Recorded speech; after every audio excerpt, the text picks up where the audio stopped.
കൂട്ട് വളരെ ഗൗരവമായിട്ടെടുത്ത ഒരാളാണ് നസറത്തിലെ ഈശോ.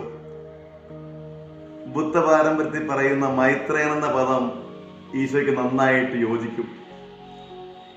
അതുകൊണ്ടാണ് ഈശോ തൻ്റെ ശിഷ്യന്മാരെ ലോകത്തിന്റെ അതിർത്തികൾ വരെ സുവിശേഷം പ്രഘോഷിക്കാൻ അയക്കുമ്പോൾ 2 പേർ വീതം പോകണമെന്ന് നിഷ്കർഷിക്കുന്നുണ്ട്. 72 പേരെ തിരഞ്ഞെടുക്കുന്നുണ്ട്. എന്നിട്ട് 72 സ്ഥലങ്ങളിലേക്ക് പോകേണ്ടവര് 2 പേർ വീതം പോകുമ്പോൾ 36 സ്ഥലങ്ങളിലേക്ക് ചുരുങ്ങിപ്പോയി എന്നൊരു വ്യാഖ്യാനമുണ്ട്. നേട്ടം വിജയം എന്നതിനേക്കാൾ ഉപരിയായിട്ട് കൂട്ടുണ്ടായിരിക്കണമെന്ന് ഈശോയ്ക്ക് ഭയങ്കര നിർബന്ധമുണ്ടായിരുന്നു. ഈശോയുടെ ജീവിതത്തിന്റെ നല്ല ശ്രദ്ധയും കൂട്ടില്ലാത്ത മക്കളോടൊപ്പമായിരുന്നു. അതുകൊണ്ടാണ് ഈശോയ്ക്ക് ആ ഒരു ചീത്തപ്പേര്, കൂട്ടില്ലാത്ത ചുങ്കക്കാരോടും പാപികളോടും ഇവൻ കൂട്ടുകൂടുന്നു എന്ന്.